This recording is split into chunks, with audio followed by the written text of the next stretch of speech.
The Steve Dangle Podcast with your hosts, Steve Dangle, Adam Wilde, and Jesse Blake. Let's go! I don't know if you can see it. If you're listening to this episode, you won't be able to see it, but Jesse's got a haircut that you can set your watch to. Hey, haircuts are a big deal now because in Ontario, you couldn't get a haircut for 8 months. Yeah. Status symbol. So now haircuts are like a topic of conversation. Yeah. People like last spring, people got mad at me when I got a haircut because my wife cut it, but they're like, all right, you don't have to rub it in her face and Sportsnet's getting your haircuts. Like they thought I was going to like some haircut speakeasy, like prohibition style. No, my wife got clippers and cut it. You know what was funny in Toronto is that, none of us could get haircuts for 8 months and my hair got huge. And Jesse was like Jax's girlfriend, Michelle, is a brilliant hairstylist and could have cut our hair. But Jesse was the one who said, no, you're in lockdown. You can't do that. Yeah. And he was right. Meanwhile, and this is the weirdest thing, all the TV people at every company in Canada all had perfect hair the entire time. Yeah. Like they got their hair cut. And I was like, and nobody complained about that. Nobody complained. All of them. No, but like I said, you can't do it because you're a public figure. Like you can't come on here with a fresh haircut and be like, no, it's just my hair. You know, like you have no reasoning for that. And you're right. Frege didn't, and I guess CJ didn't. Mark Masters didn't. But like, I'm not just talking about hockey. I'm talking about everywhere. Now, Frege, I'm not sure he would have cut his hair anyway. I think he likes his hair long and with those sideburns. And I don't blame him. I kind of like it too. I'm just imagining him with his like smooth, velvety voice thinking, I'm glad this upsets you. Like just, I can tell you find this off-putting and I'm glad this upsets you. Now he needs to do the hair and the beard. Yeah, both. They're both gone. Yeah, but he needs to bring them back. Oh, I agree. No, I together at the same time. I want him coming back looking like Thor. Now it's a Friday show, which means it is like bananas. We've got so much to talk about, I guess. And I think, the right place to start has got to be what it costs.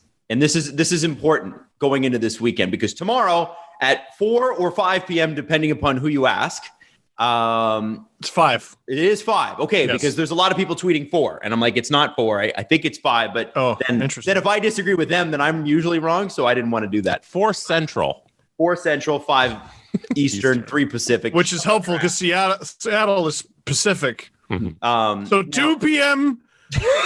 or 1 p.m. Anyway. If you're in Saskatchewan, it's 1:30. If you're in Australia, it's the day before. Yeah.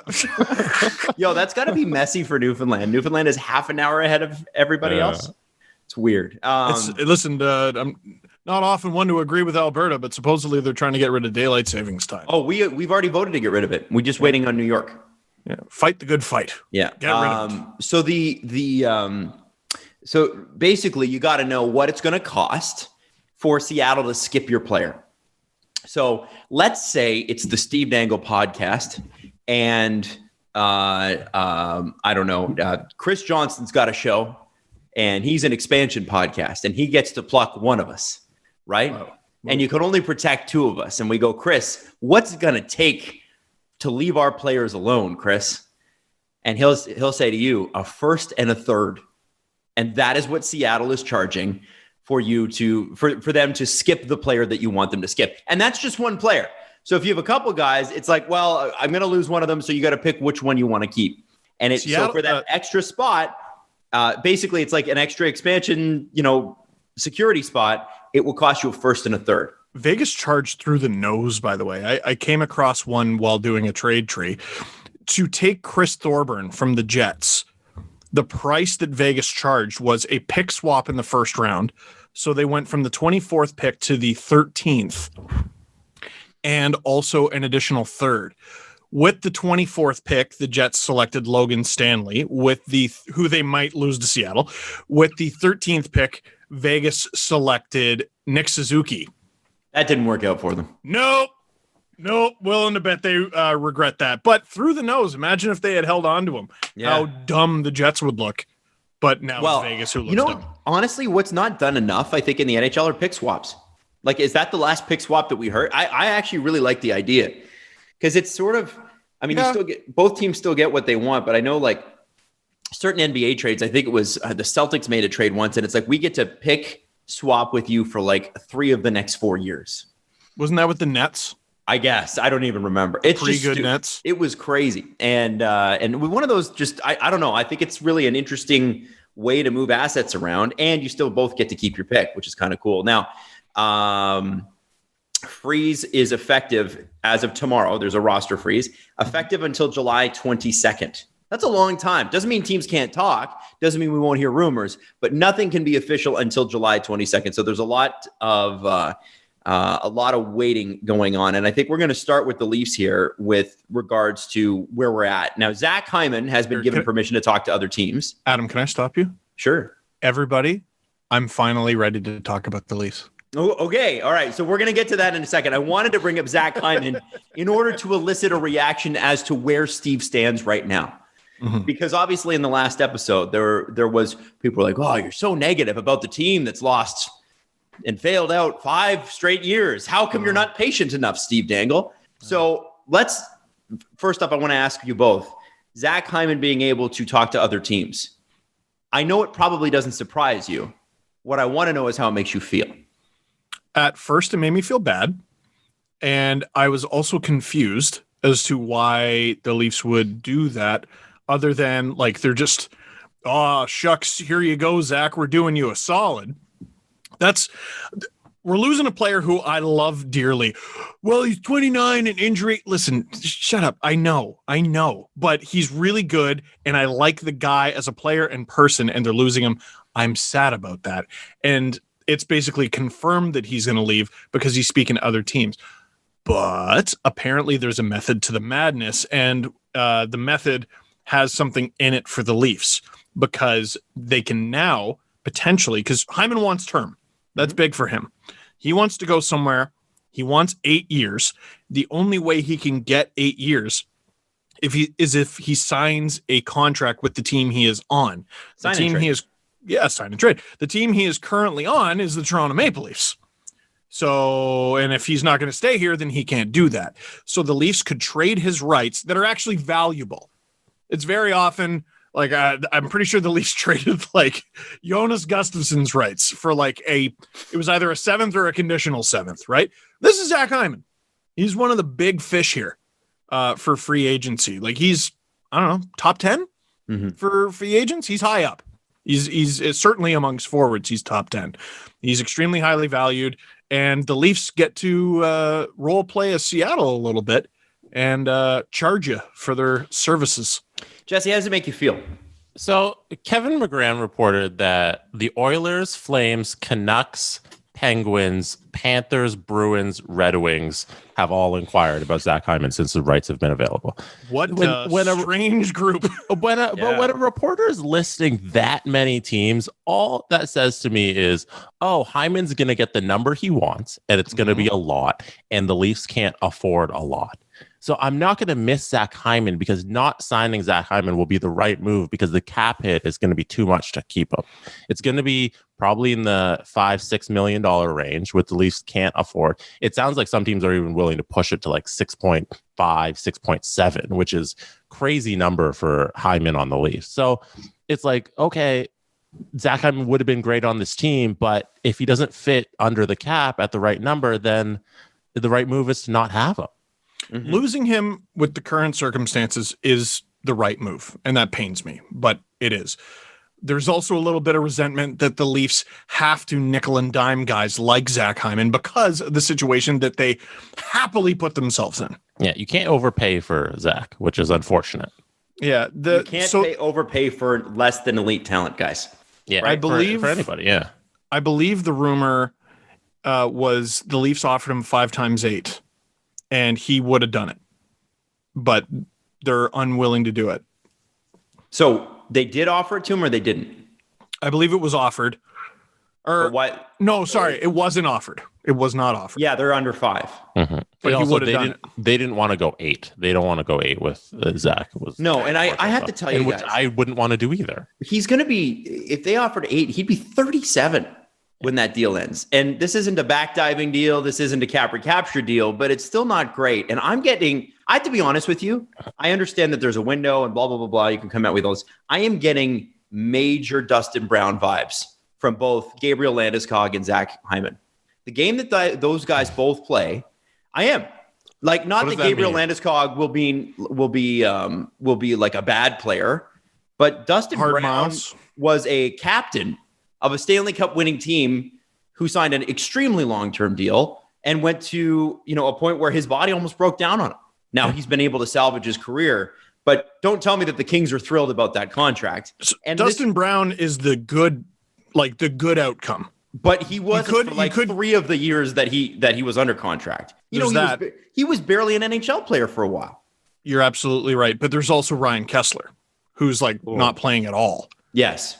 Right? You're talking about playoff warrior up until the moment he couldn't do it anymore. Yeah, he could do it until he couldn't, and then he couldn't do it at all. Yeah, you can never accuse him of giving anything less than 100%. No, but this is the thing, right? So if you're the Leafs, that's an irresponsible contract. It's just, if this is the plan, and the plan is this, with this group of people, this core group of people, and this is not an indictment on Zach Hyman. I hope he gets every dollar and every ounce of every day out of that contract that he should.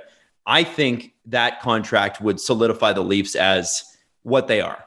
I think re-signing Zach Hyman at this point for the Leafs does nothing for the Leafs, because what the Leafs ultimately need to do, and what they refuse to do, is force real change. I think last year Dubas did a really good job in the offseason, especially TJ Brody. That was a great pickup. Wayne Simmons looked great, and then he broke his wrist, on a by blocking a shot, right? Yeah, and Thornton was a good person to have in the dressing room, which they could have used, right? And so I don't hate the Joey Thornton signing. I sort of hate the role they made him play for a while there. Wayne just didn't look like Wayne. But if Wayne Simmons comes back in about the same form that he came in last season with, I think we'll be fine at $700,000 or $800,000, whatever they're paying him. The issue I have here is we're talking about a team that needs real change, and the general manager and the management group continue to be stuck on the fact that they're going to do it with this group. Now, count me as a severe skeptic if they don't move one of these big core people. And I'm not talking about, you can't even tell me TJ Brody's part of the core. He's not. I'm talking about the core. I'm talking about the core. And yes, Freddie Andersen's moving on. Not a part of the core anymore in the last 18 months. Talking about the best players on the team. There has to be a point where you say, okay, we can fiddle around the corners all we want here, but we've committed a lot of money to guys that are just not going to get it done. And that's where I think we're at. So re-signing Zach Hyman is just signing yourself up for more of the same. And I just don't think that's right for the franchise. And as the guy who basically kneecapped the conversation last show, let me advance it by just saying, we should be done talking about that for the time being, because he's just not going to do it. He's already said that they're not going to do it. But we do, the one bit of comfort, because what's another year of your life after the past year and a half is, CJ and I believe some other people have said, listen, they get a repeat of, playoff failure again next year. They don't make it out of the first round. There is going to be that change. Could be Marner, could be Tavares. It's going to be huge because you have no choice. You can't do it. Some would argue you already know you can't do it. They're willing to give them one more year to prove that they can't do it. The answer appeared the DeMar DeRozan comparable keeps coming up. It seemed fairly obvious that season, but they did it again and they gave them, all right, this is it. Even though it's already obvious, this is your last chance. And then they didn't do it. And then they made a seismic change and it ended up being good. Mm-hmm. It's not always good. I think this year should be the seismic change year, not next. Kind of like what you said, where Babcock should have been fired after the second Game 7 in Boston. Yeah, but we already know it's not going to happen. So, Steve, you did have a bit of a therapy session on your LFR. Sure did. So tell us about it. Can I just say how much better I feel? Okay. I feel so much better. Just getting it off my chest, because I know a lot of folks are mad at me, and I'm all over the place. Like I'm on Twitter, I'm on this podcast, I'm on my YouTube channel. I'm so many places, and sometimes the message gets distorted or it gets confusing, and you hear me say one thing one day and something else the next in a slightly different context, but it's enough that it's very confusing. So I thought, all right, here it is. One take, no editing. I'm just going to tell you exactly how I feel. I'm obviously still a Leafs fan. I'm not abandoning LFR. I stand by the fact that for next season, I genuinely don't know what to do. So Adam, before you joined us, Jesse was like, yeah, but game 1 next year. And I'm like, you know what? Game 1, I always get excited. Game 1, I always get the nerves. But if the Leafs get out there and they shit kick whoever they played, whoever they play first, let's say it's the Habs. Imagine that. I still think back to the beginning of the 17-18 season. I was so high on the team. They just had that 17 playoff run against the Caps, the Young Guns. And then they signed Patrick Marleau and they slaughter the Winnipeg Jets 7-2 game 1. What did it add up to? Shit. No, you know what it added up to? They made it one game farther in the playoffs than they did the year before. Instead of losing in 6, they lost in 7. Hooray! So, I don't think anything about the regular season, at least in the first few months, could possibly get me hype about the team. But fandom is about caring, and I'm certainly not a guy who does not care, obviously, but I am mad. Liking your team all the time, no matter what, takes no effort. None. Being a Leaf fan is being a fan on legendary difficulty. Okay? And look at me, I'm still here. So are the rest of you. Still here. It's the hardest thing to do, but I'm letting you know why I'm mad. And that's all. That's all. Okay. I'm not leaving. I'm not abandoning the career that I've built, but God damn, these guys are exhausting. Well, no kidding about that. Now, there's also, and one final thing. Listener benefit trumps everything, but there are, I think you've all extrapolated, there are very obviously things I cannot tell you. Yes. There are things I cannot tell you, and perhaps one day I will, that have upset me personally. Okay. But I'm getting over them, and we're moving forward. Okay, so when you hear Gabriel Landeskog at $9 or $10 million a season, I'm not going to burst out laughing like I did for Nuge, but bro, that dude is he's like the third best forward on the Avs and maybe their fourth best player. And I was talking to Drew about it today. He's like, oh, maybe fifth. Because McKinnon is better. Rantanen is better. Makar is an elite defenseman, so you could argue better. And Drew said Devon Taves might even be in that conversation. $9 to $10 million. The big fish always gets overpaid. I'm going to say about Landeskog what I've said about every free agent for the past year and a half. The money's not there. Now, is the money not there that it makes it fair for the Avs to come in and offer him $5 a year, which is apparently where they're at? That is too low.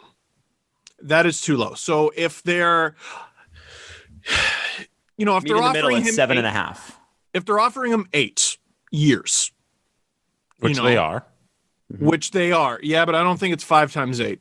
Or if I'm Landeskog, I don't think I take 5 times 8. It is 5 times 8. 5 to 6 times 8 is the report. Who would you rather have, Nugent Hopkins or Landeskog, or is it a wash? Landeskog. I'd rather have Landeskog. I think they're both fantastic players. The Leafs, they would both make the Leafs better. But I would rather have Landeskog. So if he's upset that he's being offered less than Nugent Hopkins, I totally get it. But I don't know where he thinks he's going to go, who has that kind of space for him, and who is also good. I don't understand. Do you know his list of teams? Because that was also out there. The list of teams from Andy Strickland is Florida, Tampa, Vegas, Toronto, New York, St. Louis. So, by the way, none of those teams except for New York have the cap space. Sorry, you lost me after Tampa. Say it again, please. This is where Gabriel Landeskog from Andy Strickland expects to receive the $9 million, either from Florida, Tampa, Vegas, Toronto, New York Islanders or St. Louis Blues. Nobody's got that cap. The Blues are like the only team who might, and that's after they trade Tarasenko. And they want Hyman too, by the way. Hilarious. Like the Islanders are over the cap, by the way.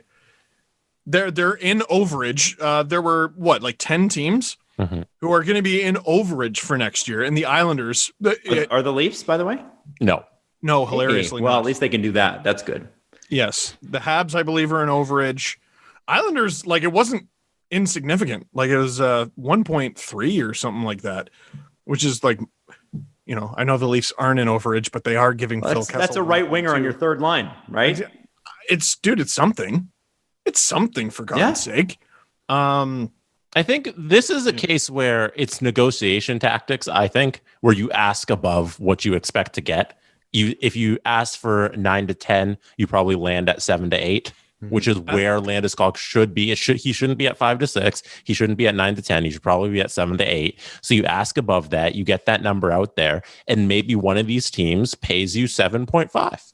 Here's the problem too, though. Even if you meet at 7.5, Colorado probably expects to get there, I would think. But beyond that, feelings are hurt now because Landeskog, through sources, has leaked the fact that he's upset with their initial offer. Yeah. And so here, my question is, as another GM, let's say he goes to open market, and I also value him at 7 years, $7.5 million, somewhere in there. Am I going to hurt his feelings when I come in at 7, 6.5, something like that? Because his camp is going to continue to ask for 9 to 10. So you do have to come in. Like, how do you, if we're going to take negotiations personally, which you should never do, if you are, and I understand it's his home team, I get it, but you should never take that shit personally. This is a negotiation. This is how it works.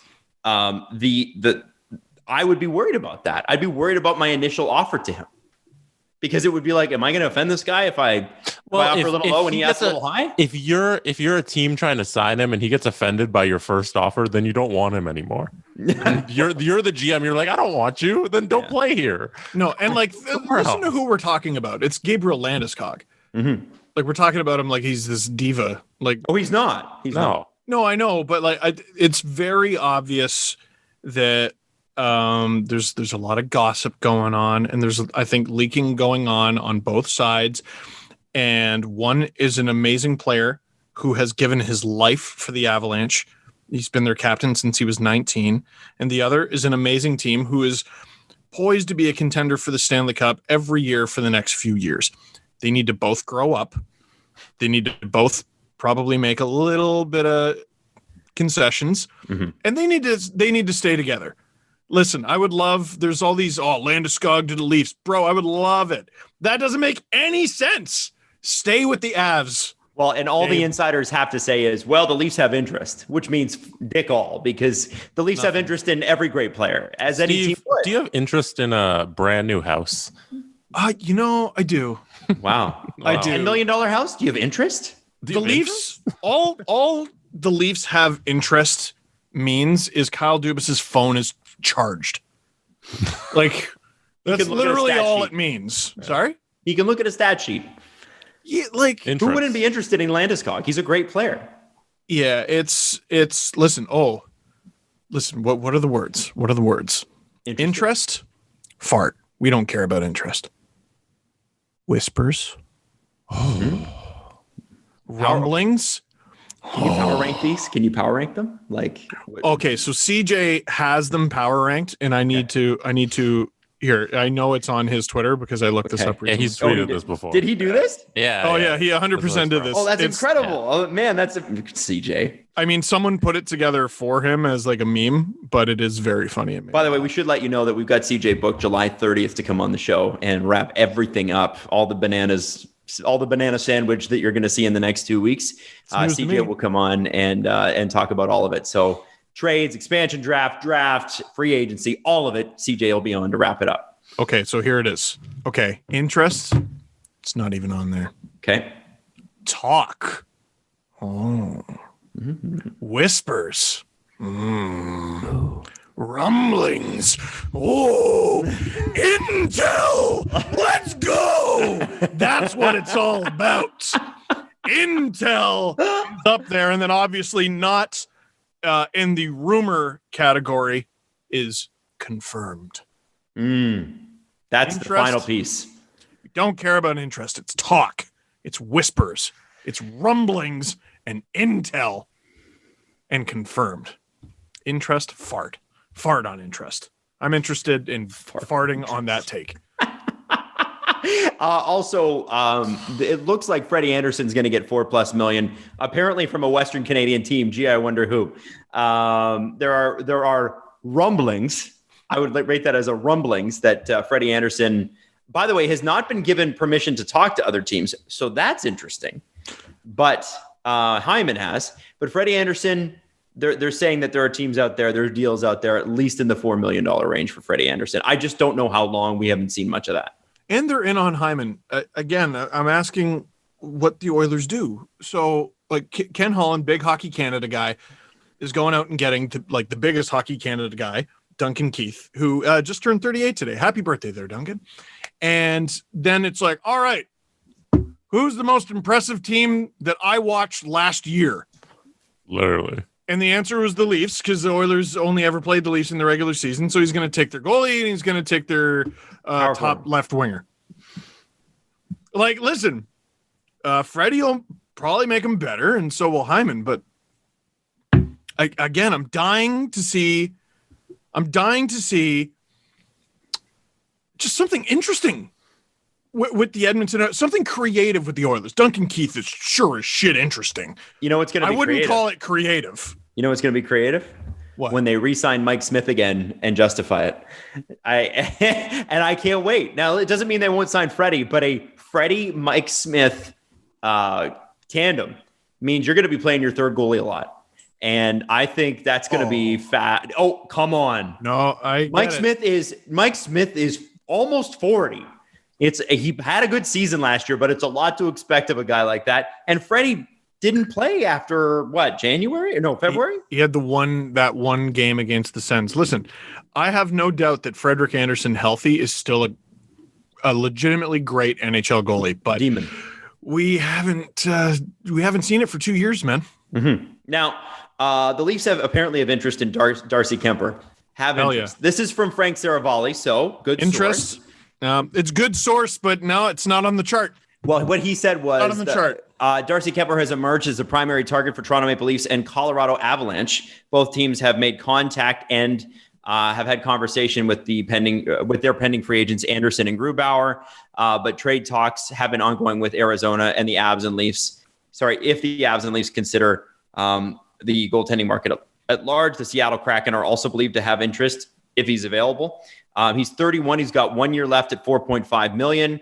Although the real cash, this is the interesting part, is 5.5. So it'd be very few teams that would want to take that on. And someone get me a fainting couch. He has told Arizona that he's not signing there again. So, and Arizona's internal cap is rumored to be about $65 million next year, which means he's got to get traded. Oh, and their problem is they got to protect Aiden Hill. Yes, so they got to do something with Kuemper because they got to throw the protection on Aiden. Now the thing is, the Leafs don't want to make this deal before the expansion draft.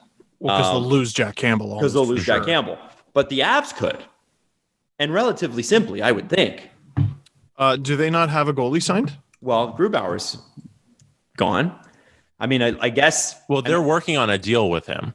Well, they're saying that Kuemper will be another guy if Grubauer is gone. Because Frank Saravalli just said they have talked to Grubauer, but I haven't necessarily seen that they're close. So I didn't realize this. So Grubauer and Dubnyk are their goalies. Both are UFAs. And then I'm looking at their other goalies. I think Hunter Miska, Jonas Johansson, I know they just signed, who I assume is their exposed goalie at the moment. And then they got a 20-year-old guy named Trent Miner and Justus Annunen, who's got some great numbers in Europe, who neither of those guys would even be eligible to be taken by Seattle. So, yeah, right now it looks like Colorado's goalie of consequence is Hunter Miska. Oh. I didn't realize it was quite like that. Now, which could be a good situation. Yes. Oh, yeah, absolutely. Absolutely. Like, it's not going to stay that way, right? Right. We fart on interest, but Frank Saravalli sprinkled in a word. What's the word? Primary. Primary targets. Because Frank, he's a smart man, that Frank. He tweeted that out, and when it was still in drafts, he went, you know what? All this says is interest, and people are going to fart on this en masse. And then he throws in primary target. Oh, I'm listening, Frank. Okay. Give me that hot sauce, Frank. I'm trying to figure out if that Kuemper deal has to be done in the next 24 hours before 5 p.m. or 4 p.m. tomorrow. I don't think because so if because they're gonna protect Adin Hill and Kemper's going to be exposed. Is that who Seattle wants from Arizona? Is there anybody else on the team that you would take? If there's not, then you have to make a deal within the next couple of hours, else you're going to lose this goalie for nothing. And Connor Garland is also supposedly being shopped. I tell you what, let me be selfish as a Leafs fan and throw this out there. If Arizona has an internal cap, one guy who makes less than his cap hit is Alexander Kerfoot. And you're going to want an abundance of guys like that who actually make less than their cap hit, but there's not exactly a million of them available. So I wonder. Man, they should have gone out and got Duncan Keith. But the Leafs can't make that move and then leave Campbell exposed. Right. So the Leafs are out. Like, you could do a move where the base is Garland for Kerfoot. It's the base. And Kuemper? No, Kuemper wouldn't be involved. You could do a handshake deal where you wait. Mm-hmm. You could do something like that. I don't know. I'm just. He's balling. Spitballing. You know what's interesting at the end of Saravalli's point on this particular on Daily Faceoff, which by the way is his new network. He said other goaltenders potentially on the Maple Leafs list, and literally he named all of them. So here we got and potentially boo. I don't mind. Primary is a better P word than potentially. For pending UFAs, Linus Ullmark, Peter Mrazek, Chris Strider, Yaroslav Halak, and potential trade targets Jonas Carpasalo or Marc-Andre Fleury. Now, I have to say, Marc-Andre Fleury didn't make too much sense to me just because he makes $7.5 million. No. But the performance aspect of it and the fact that he's a wicked guy and the fact that the Leafs probably need big personalities like Marc-Andre Fleury in the dressing room, like very clearly last year, they went out and got personalities for that dressing room. And I think that should tell you something. I think if you're a Leafs fan, you might want to pay attention to the personality angle that they went with last year and go, maybe this isn't a close dressing room, or maybe this is a dressing room that needs a older steadying influence. Who knows? Just support. Just support. That's a lot of support. They went. You know what's going to happen here? What? Seattle on what day is the expansion draft? Wednesday. Yeah, we're going to be sitting here on Wednesday or the next show after the expansion draft, and Seattle's going to have like 5 goalies. And they're going to flip them because like you just named like guys that could just be off to Seattle who they use then to flip for other guys like Drieger, Fleury, Kuemper, Kakkonen on Minnesota. There's 4 goalies right there who could all be your starter, who could just be on Seattle. You take 3 of them, you get another backup. Maybe that's like Jake Allen, and you flip those for other assets. So what Vegas did was they got an abundance of defensemen and they flipped a bunch for assets. What Seattle could do is that, but with goalies. I think it's going to happen. That's a great idea. You listed off so many good names. Just hoarding goalies. I love it. Well, and it's funny because they got to go somewhere, and like Seattle might not get a ton for them. It's a little different. There's just so few goalie jobs, right? You got to make sure there's a market where teams need these guys. Mm-hmm. I do want to jump in with something when we're talking about goalies, guys. I'm sorry to do this. And I can't confirm this right now, but I've been looking for the exact quote. There is apparently, Frege did, and I know Frege and all the insiders hate when we do this. When they're talking, he did a hit in Edmonton for a radio station. And I don't want him to get radioed here, but the From what I'm reading, he said it's a 1 to 2 year deal for Mike Smith that they're looking at with the Oilers. Okay. I mean, he was very good last year. 2 years? To me, the problem with Mike Smith re-signing at Edmonton is you're signing him because he was a great starter for you last year. And I just feel like that's not the role he should be in.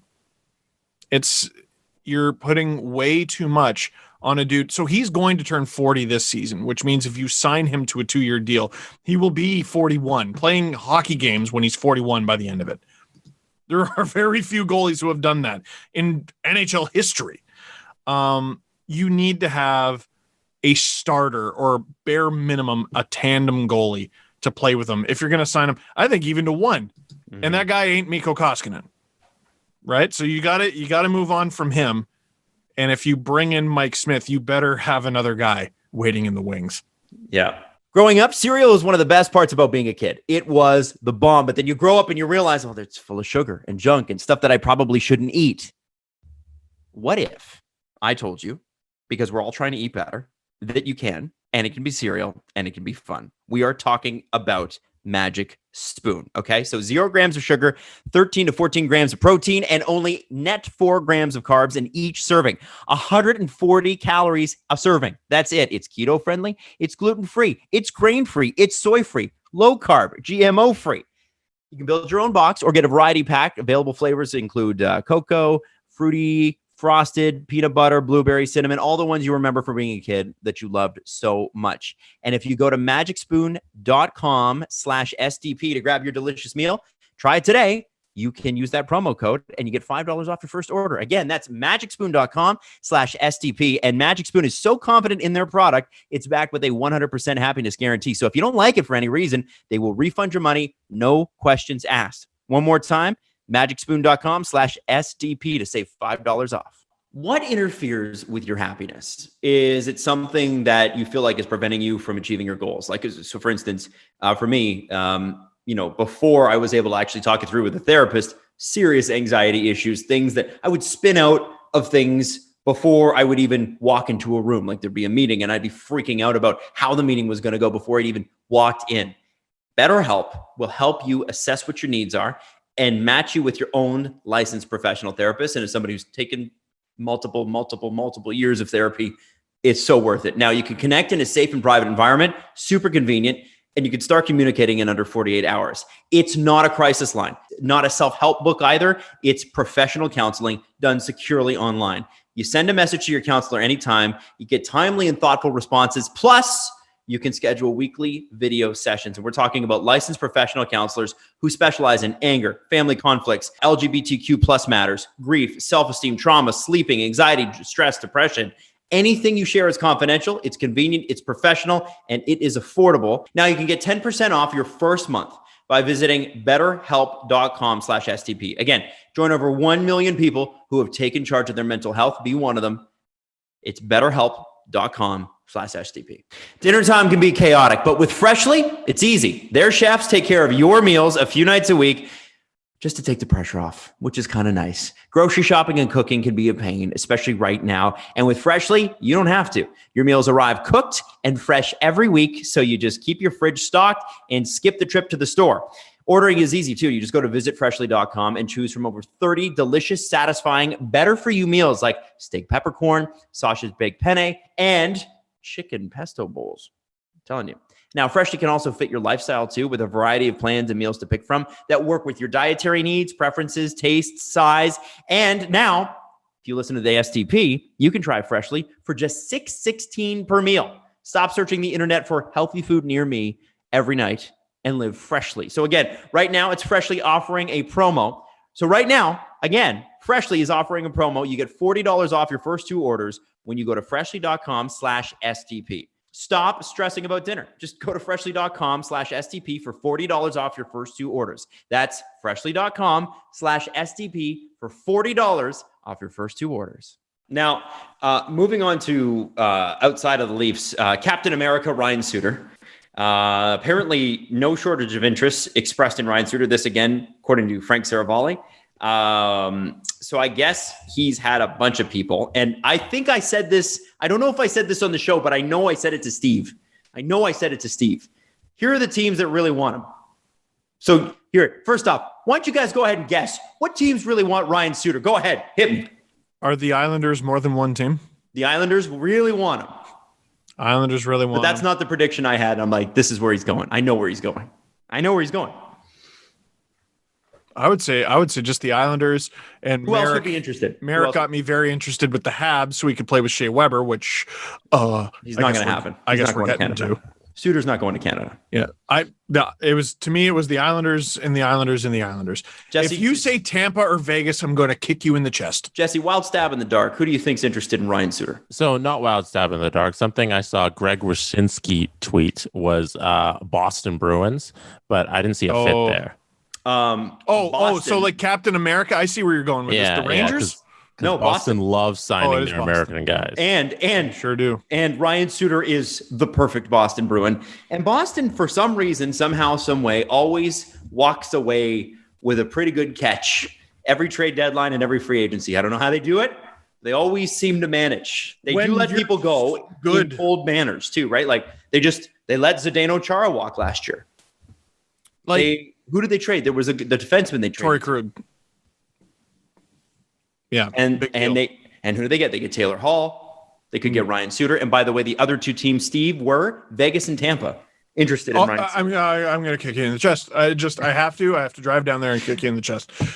What are they operating with? Holy smokes. Who's getting surgery this time? I guess Vegas I'm not this guy. I'm not, they cheated guy, but when are they ever going to be out of the conversation? Holy shit. Well, Stamkos will probably sit all next year until the playoffs. With what? I'm sure he's got an injury. Stamkos. He's got injuries. Oh, my God. Right? Oh, my God. And we already know they can win without him. They already Stamkos did it. Why would you do it sitting. He's not sitting. No. I think he's sitting. No. There's no reason for that. You could actually, Killorn could probably sit with the rod he had surgically inserted into his leg. I mean, it's pretty hard to make an argument against that. But yeah, Boston, Tampa, Golden Knights, and the Islanders, of course. And this is a tease for Montreal, Stephen. Yes. Now, this is Saravalli again, with Canadians potentially gaining $7.86 million more in salary cap flexibility on Shea Weber's injuries. Do not rule out the Habs making a play for Jack Eichel. Oh, well, we've been talking about them in a number one center for a long time. But it's amazing, after this past playoff run, were the centers of the problem? Do we look at the Montreal Canadiens organization? Let's assume they re-sign Philip Deneau. They have Nick Suzuki. They have Jesperi Kotkaniemi. Deneau is going to go to market, is what we understand. Yeah, but going to market doesn't mean he won't be back. You know what I mean? It just means I think somebody's going to overpay for Deneau when he's not back. Oh, somebody could be the Habs. Okay. It could easily be the Habs. It wouldn't surprise me. And we've talked about this. The Habs have the assets to make this happen, but sort of like Ryan Suter is Captain America. I think Jack Eichel really, really, really likes playing in the States. I think he does. I think he's a really proud Hockey USA guy. I mean, so is Matthews, and he plays in Toronto and seems to enjoy it just fine. 41 goals in 50 games or whatever it was. But I think Jack Eichel would prefer to play in the States. Is it enough of a hang up that he wouldn't go to Montreal? Great question. I don't know. I'm interested to see how he's got to get past this neck issue somehow, some way, and the Habs have to be on board with it. And this Shea Weber situation is absolutely fascinating and completely out of left field. I don't know that it is completely out of left field, though. Nick Kypreos did say a year ago, hey, he may never play again. And everybody's like, when the Canadians were like, you're an idiot. But the tweets underneath it are fascinating. We should probably explain what happened before, just in case anybody listening doesn't know. What do you mean, with Shea Weber? Yeah. Didn't we talk about it? No, that happened after Wednesday's show. Oh, okay. Well, Shea Weber's got a thumb, a knee, and an ankle injury. The thumb's not going to hold him out, but the knee and the ankle apparently are. And it will hold him out, they're saying at least all of next season. At least all of next season. But if they make the playoffs. So this is the thing. Players There are probably God knows how many players who are going to play next season who could go out and get the exact same type of surgery. You know what I mean? Not necessarily the same body parts, but same significance, right? These guys they make millions of dollars for a reason. They're literally sacrificing their bodies. If you've ever met like hockey players who are like way beyond retired several years, like you see it. You see it when they're older.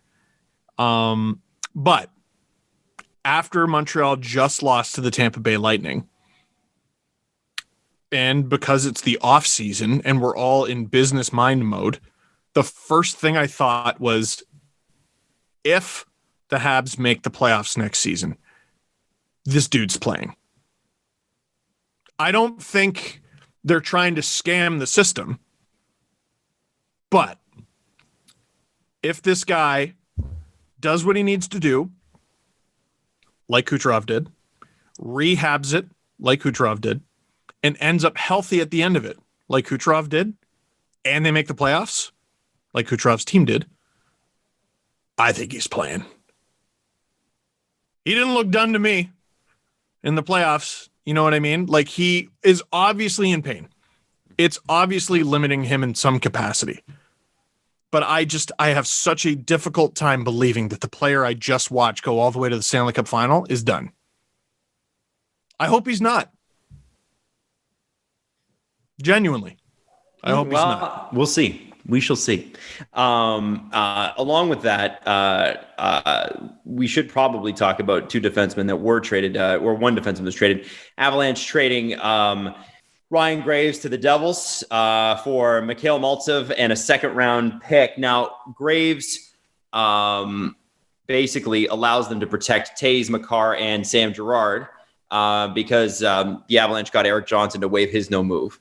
And, you know, the thing with Graves is that Avs fans really like him and aren't particularly happy about having to lose him like that. Although I can't say I feel bad for you. You got Devon Taze for like nothing last season. Well, and they got a second-round pick out of this, and Maltsev, who I saw some stats guys were relatively high on, and there was this one goal he scored last year against the Rangers. It's one of the best goals of the season, but it's a guy you've never heard of scoring it, so it doesn't matter. It didn't make the headlines that it should have. This dude, it was he like dangled. It was either Georgiev or Shesterkin, like from his knees. It was just splitting the D and everything. Like it's a sick goal, and it's Joe Sakic making the deal. I gotta think he knows what he's doing, and he got good value here. Graves is known for a plus 40 rating in 2019-2020. The first player to do that since on the Avs. Oh, on the Avs. What do you think? Just guess. Joe Sakic. No, but close. The other Joe Sakic of the Avs. Peter Forsberg? Yep, and Milan Haydu. Milan Haydu nice. as well. Yeah, so pretty cool, right? Does this mean PK Subban is going to the Seattle Kraken? I don't think so. Not at $9 million a year, but he will be. It's only 1 year. Yeah, that's the thing. You bring in PK for 1 year. You don't think that guy's going to be a great spokesperson for Seattle? There's no question about that. It's your first year ever. You bring in PK just to be on the mic. Like that's just your mic guy. Jesse brings up playing well. This is an extremely good point. So you do got to get butts in seats, or I mean Panini, but you got to get people interested.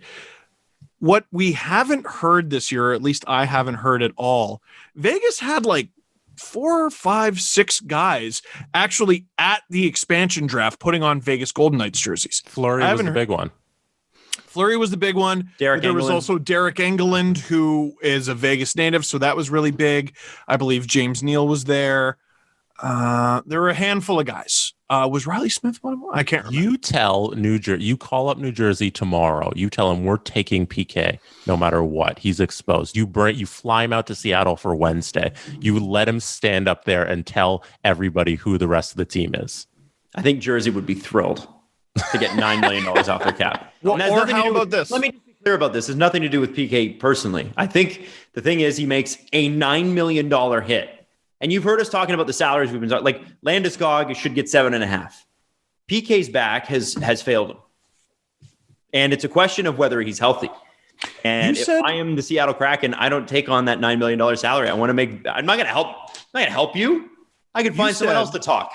You said you said salary bonuses signing bonuses have already been paid? Yes, July 1st. All right, let me throw this out there. He makes $8 million this year.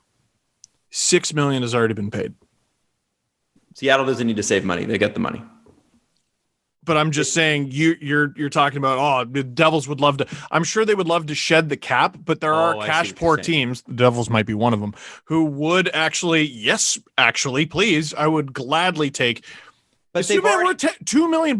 But Steve, they already paid the bonus. That's the opposite of what you're thinking. They already paid. Oh yeah, you're right. Yeah. You're right. So, but a team like the Coyotes, perhaps. Yeah, that would make sense. You'll have an easier job convincing the Kraken of it. I wonder if you just call the Devils up and you go, listen, we don't have to do this, but we're going to. Give us something. Give us anything. Yeah, third round. That's not how you negotiate. If the Devils are smart, they'll say no. Listen, you want PK gone? It's a first and a third. Thank you very much. You want the cap thing, and that's what I would do. I think, and he's there 1 year. I think there's a guy. That's a guy who you bring into a young, fun team, and this will never happen. But a young, fun team with no money. Honestly, I think it's a wonderful idea. Young, fun team, no money, Ottawa Senators. Oh. So he can go play Montreal 6 times a year. And whenever he comes to Toronto, he's from Toronto. So already, if he scores, if he does anything good, for 12 games of the year, you're pissing off the opponent. And Ottawa just freaking loves that. They love that. And Pierre Maguire would, I don't know. I don't even know what Pierre would even say when PK showed up. He would just freak out. There would be a half an hour long diatribe about what a monster PK Subban is, where he played every. I don't hate that idea. Played for. Hey, here's a AAA. He was 12 years old. He's playing AAA. St. Mike's Majors. I don't know if that's true or not. I don't hate that idea. Let me throw something out there. Do you know PK Subban has a podcast? Yeah, it's fucking great too. You were on it, were you not? I was on it. Yeah. Hey, he didn't come on here, so what the hell? Yeah, that's right. What the hell, man? I was on one of the first episodes. You know who else was on one of the first episodes? Episode 2, in fact. Pierre? Jerry Bruckheimer. Owner of the Seattle Kraken. Owner of the Seattle Kraken. There's some sleuthing. There's some, literally just remembered and Googled. Okay. Hey, I'm the third thing that comes up. This is bullshit. All right, breaking news. PK to Seattle. All right. You know what? It's not a crazy idea. I don't hate it. It's really not. It's really not. So the Florida Panthers have bought out Keith Yandle. I mean, they tried to sit him. The team almost had a fucking meltdown because he was going to have his streak broken. And so they're finally like, fine, we can get rid of you now. And so they're buying him out so they can keep Gustav Forsling. But one thing they did do, and I'm really happy about this, is Anthony Duclair finally got the long-term deal he's been looking for. And he did it himself. And Seattle is taking him. No. 3 years, $3 million per season. Well done, Anthony Duclair. Yeah. He got the payday he maybe should have got last year, but didn't. I'm curious, though, we didn't ever find out how much Ottawa offered. We know they offered money and we know they offered term. But it clearly couldn't have been that much. Plus, he gets to be in a winterless place, which is incredible. Good for him. He would have had to been tendered a contract because he was an RFA. So there's a default tendering slot, and they just chose not to qualifying offer or whatever. But they did say at the time, we offered him an extension, just didn't want to. Yeah, they offered him something else that would have been much below that, whatever the baseline of qualifying would have been. So I don't know what that is though. Probably like league min. Nah. Interesting. Well, good for him. Happy for Anthony Duclair, well earned and pretty cool. And I also occasionally listen, I'm not going to go out and tell you that it's a good idea to negotiate without an agent. But if you can do it and you feel good about it, good for you. And I still feel like he gets to stay in Florida. Yeah, and that's the bonus there too. We did, and Jesse made note of this. We did miss talking about Patrik Laine retiring. Last episode. There's so much you got to forgive us. Sorry. Also, genuinely sorry, but what are we going to say, man? He was great.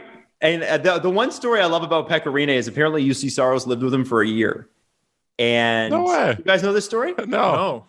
So UC Saros, the story goes that UC Saros lived with him for a year, and which I think is so cool when players do that. Like Sidney lived with Mario, and there's other stories like that around the league. So UC Saros lived with him like in his basement for a year. And only at the end of the season did UC Saros, who grew up watching him, have the balls to go up to him and ask him to sign a stick. Oh, isn't that cool? Yeah, that's cute. Great story. That's adorable. Yeah, I thought that was pretty cool. And like, it just kind of speaks to, and Pekka Rinne's the best goalie in Predators history by a country mile, all the way to the Stanley Cup final. And sometimes a bit of an enigma, right? Like, great year. Oh my God, what happened to Pekka Rinne? Oh, he's back. Oh, he's gone again.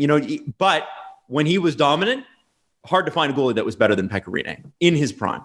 And probably with those Nashville teams, the year that they had both, they signed both Kostitsyn brothers and and Alex Radulov. And, that year, they probably should have gone to the finals. That team, I feel that was 2012. That 2012 Predators team was pretty spectacular and gets basically forgotten. Didn't have the marquee superstars that you would expect, except for maybe Pekka Rinne himself. And, of course, they had Suter and Weber and some pretty big names, but didn't have like Sidney Crosby or Alexander Ovechkin, who were the stories of those playoff years at that point. I have to say that Nashville team was pretty unbelievable. And it's weird looking back that they didn't get further than the second round. It's funny. So I just went back. I was going to be like, he had to be one of the best players in his draft. Let me look back. Who's played the most games at have you guys heard of Alex Ovechkin? He was in the same draft, but Rinne, by far the most games by any goalie, 683. Devin Dubnyk in second with 542. I don't think anyone's going to catch him. And Rinne, 8th round, 258th overall. In a round that doesn't even exist anymore. Not bad, Pekka. Not bad at all. That'll do. Also to mention here that, hang on, I'm just pulling it up here. There was one last note that I wanted to throw out there. Patrik Laine. Jesse, you made a note about Patrik Laine. I hadn't seen anything.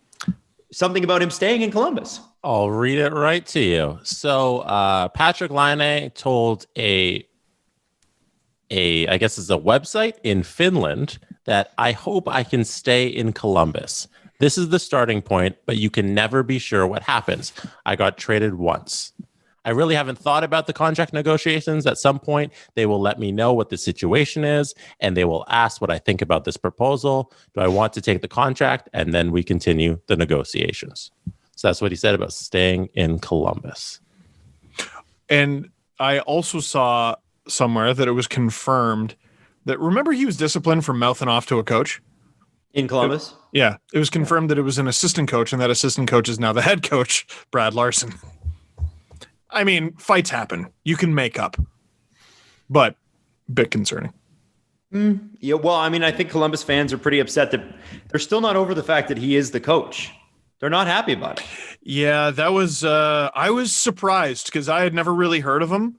And then when it was announced, I was pretty surprised by how upset they got. Jackets fans sure know him and are not fans. So, I mean, maybe he surprises, right? Yeah. Like anything can happen. I think it's interesting when players go overseas because that's when we usually get he's trashing the NHL and everything in it. And Patrik Laine goes overseas to Finland, does this interview in Finnish, and he praises Columbus and he says he wants to come back. So what's the motive there? Didn't he have a Finnish interview earlier in the season that said this year was a mess or something like that? I don't remember. There was another interview. I think this interview is a balancing interview. I don't think that interview. There was another interview at the end of the season about the Blue Jackets he said he was awful, but I also think he said that it was awful. You know what, though? Here's proof that, you can get over it. Mm-hmm. Is I remember like way back in like the old Sportsnet backup studio, we were talking about this player who went overseas and he trashed a teammate. And we're like, surely one of them's gone. And it was Kucherov trashing Killorn. Yep. Oh. They got over it. Yep. They got past it. Now they're okay. I have to ask you guys, what's the money value on? Remember, Laine is not signed. So what's the money value for a guy like that? Because if Columbus is going to ask him to play the same role as he was playing last year, like if they're trying to turn him into a power forward, it's not going to happen. But also, if you're a one-dimensional player, you're not going to get the big dollars. I don't care how much you score. If you're a defensive liability, we can't play in certain situations 5-on-5. It's difficult. Yeah, it sure is. It's going to be very fascinating to see. Columbus is also an interesting point in this upcoming draft because they have 3 first-round picks. They got Tampa's, Toronto's, and their own. And I think Patrik Laine, I feel like he confuses everybody because of how big he is. Like, he's an underrated big guy. He's like, I think he's 6'4" on skates, which is just not typically the stature of a guy who only scores. You know, you have this giant body on the ice and you look at him and you want him to play these defensive roles. You want him to use his skill in a lot more ways, but that's just not the way his abilities work. You know, it might be what it should be nature to his body type and his I assume his playing ability, what he can do, but that's not what he is at the NHL level. He's a scorer. So I think he's so confusing to Columbus and Winnipeg and the 2 teams he's played for that are just trying to change his style. It's going to be fascinating. It's amazing what happens when you embrace this type of player. You might win back-to-back cups. This dude's the Finnish Phil Kessel. Right. Let him be the scorer. He clearly doesn't want to play the other way. If Evgeny Malkin looked like he liked Phil Kessel for exactly 2 days, and it was the 2 days they won the Stanley Cup. But look how they played. Look how they played together, and look how everything worked out. Ben Bishop has also agreed to waive his no movement clause in order for the Stars to protect other players. And I think who's the other goalie in Dallas? I didn't even look that up. I meant to. Yeah, maybe it is. And you know, I kind of have to say, if your teammate, even if you make a pile of money and it's not unlikely you'll be selected, if you're a guy that does this, I guess it's Hudobin at 3.333 million. I think that's that's a guy I'm taking out to dinner. Oh yeah. You know what I mean? That's a cool thing to do because you're talking about potentially uprooting your entire family. And Ben Bishop had the right to do what he wanted. Also, Hudobin wasn't very good last year. At least his numbers weren't. But I would not put too much stock into that. Like, there are a few teams who I think would be justified in looking at last season and going, we're just going to kind of forget that happened. And Dallas is one of them. Right. I think they're one of them. Right. So, and then from there, I do want to quickly mention too that Ben Bishop was on the IR at the end of last season, and so is Radulov. I wonder if they're both going to be ready to be back even at the beginning of next season too, right? Like if you're Seattle, you know, maybe you do take a chance on Ben Bishop because what the heck, he's been pretty good everywhere he's gone, and he's a good veteran presence. A couple years left. It's a little expensive, but the injury would kind of spook me, I think. Yeah, but if you're planning on flipping goalies, worrying about whether he's going to be good to go, that could be someone else's problem. Right, but you might not be able to trade him if somebody else has the same worry you do. Nah, you'll find someone. Call Jim Benning. All right, let's get to the press conference. Call Ken Holland. Bro, that was the first thing I was going to say, and it's not even, I think it might be a good idea. So with the world opening back up again, have you considered what you'll feel like when you slide your suit on for the first time? I know that I'm looking at my closet with a little bit of anxiety.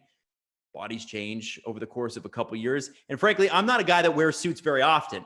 And that's why it's important that they fit me properly. So when I do wear them, I feel and look sharp. And secondly, the price is affordable. And that's why you should check out Indochino. Indochino offers completely custom fitted suits, shirts, casual wear, and more surprisingly, affordable rates. How about that? Every piece is made to your exact measurements, and you can customize every single detail in these suits. Choose everything about your suit, from the fabric, the lapel, the monogram, the statement, the linings. You can create the suit that fits you and your style perfectly. And the best part, an Indochino suit starts at $399 with all customizations included. Indochino is now open at select Nordstrom stores, so it gives you a little bit more of a chance to get in there and get your personalized custom suit done. You can find the nearest location at Indochino.com. And right now you can get $50 off any purchase of $399 or more using the code SDP. That's $50 off a purchase of $399 or more at INDOCHINO.com, promo code SDP. Look good. You deserve it with Indochino. Your favorite team broke your heart lately? You know what I find is the best cure? It's a good night's sleep. And that's why you should check out Helix. Helix Sleep has a quiz, takes just 2 minutes to complete, and matches your body type and sleep preference to the perfect mattress for you. Why would you buy a mattress made for someone else? With Helix, you're getting a mattress that you know will be perfect for the way you sleep. Everybody's unique, and Helix knows that, and so they have several mattress models for you to choose from: soft, medium, and firm. Mattresses for cooling if you're hot like me when you sleep, and even Helix Plus mattresses for plus-size sleepers, because it's about a good night's sleep. So, you can think rationally about why they melted down in Game 7 again. It's great, isn't it?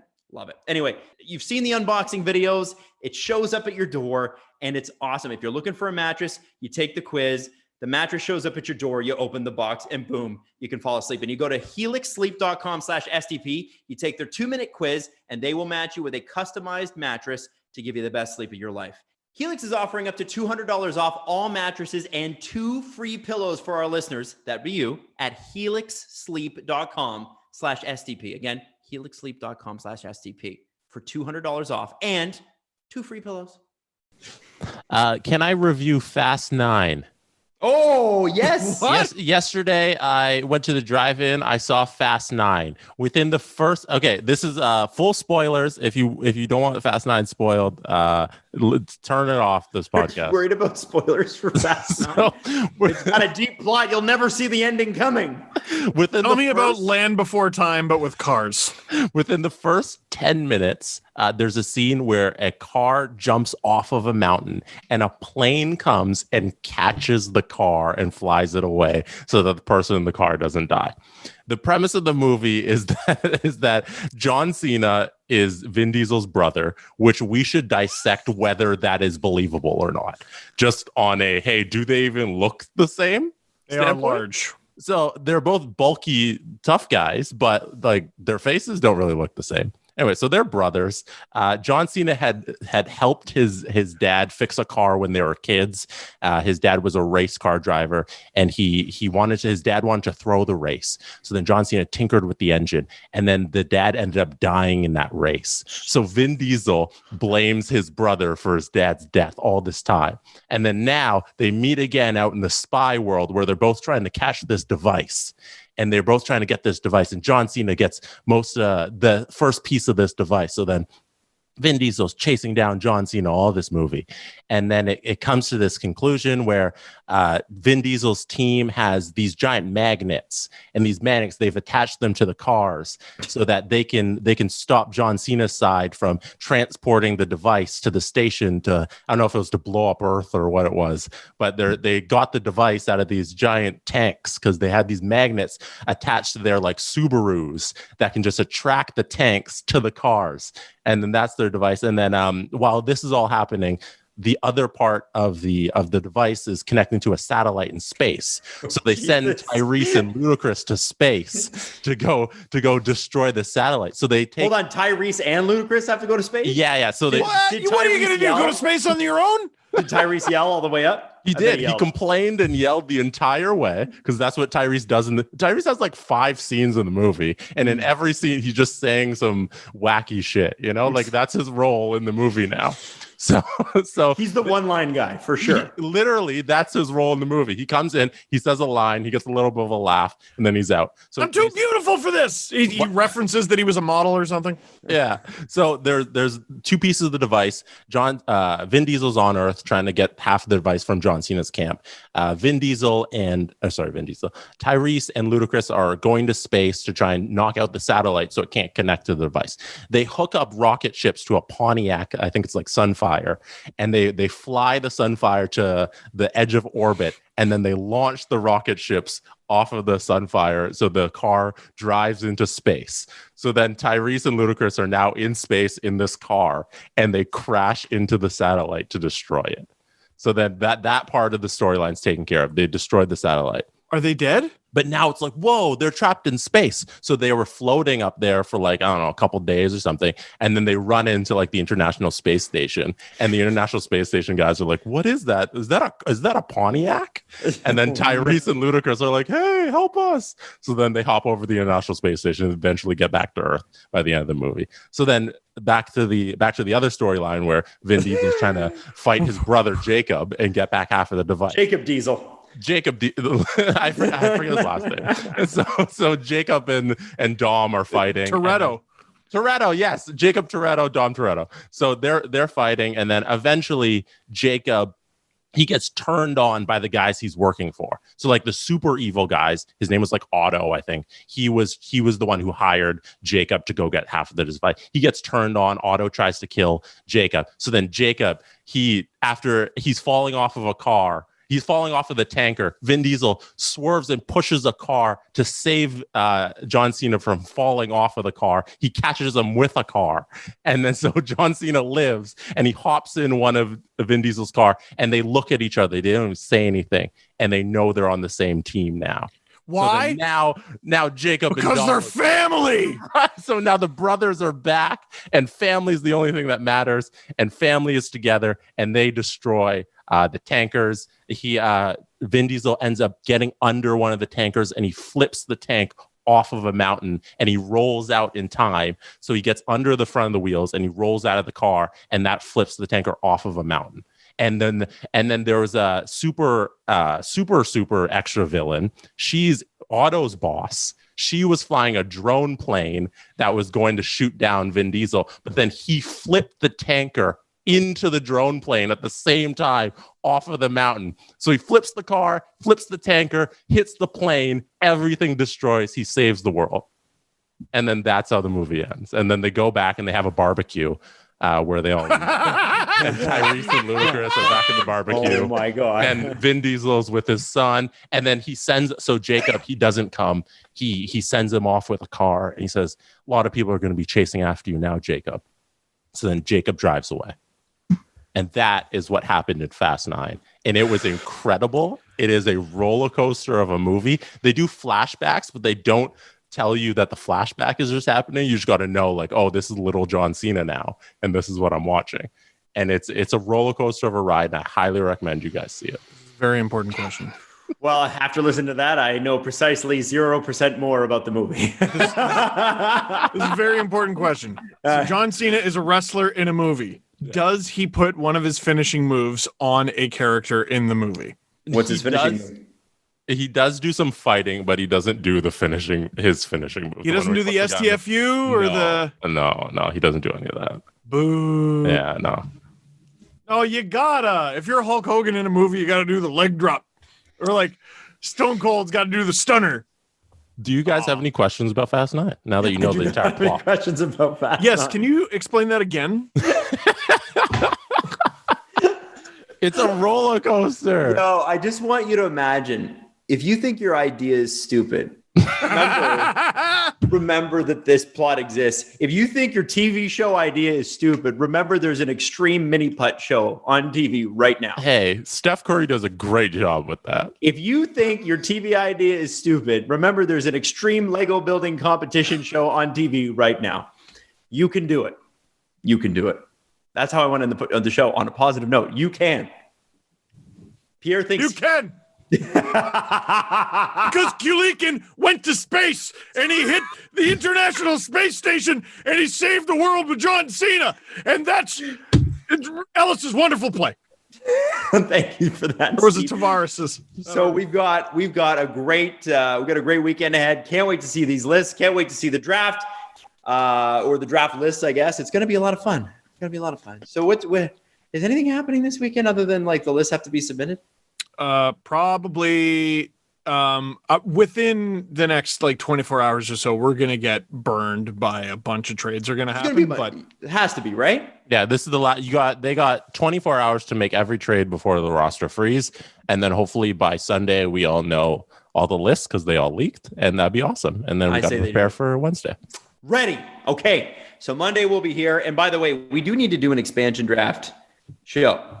Do we not? Like where we pick our team? Probably Monday when we have the Monday. Yes, I was going to say, well, Adam, there is going to be a stream, a live stream. I hope it's watch rounds 2 to 7 with Steve Dangle. I hurt my feelings. What? Yeah, on the NHL 8-hour stream. Haven't heard of that guy either. Next, haven't heard of that one. Haven't heard of him. Haven't heard of this guy. Guarantee you, there would be a bunch of people on the stream like, I know that guy, and it's the 5th round, 28th pick. I know who he is. Yeah, let's put some respect on him. He's an MHL All-Star, Dick. All right. So yeah, Monday we'll do our big expansion draft show. Everybody do their expansion draft before Monday. That includes you, and Steve and Jesse and I will do it too. And we'll reveal our teams on Monday. Also, I forgot to do this at the top, but thank you, everybody. After we mentioned we had jerseys on sale at the start of last episode, it went up at like 8 p.m. and by like 9 p.m. or like a 10 or something, they were all sold out. So hey. we get to start printing the first edition Dangle Navy jerseys. At some point, we will do a second edition, but that's not anytime soon. So we'll see when that comes up. But yeah, now it's starting getting the jerseys into everybody's hands. It's very exciting. And thank you for first sellout of the first edition jersey. Thank you for being great. We love you, and we'll see you soon. The Steve Dangle Podcast. Follow the guys on Twitter at Steve_Dangle, at Adam WYLDE, and at Jesse Blake.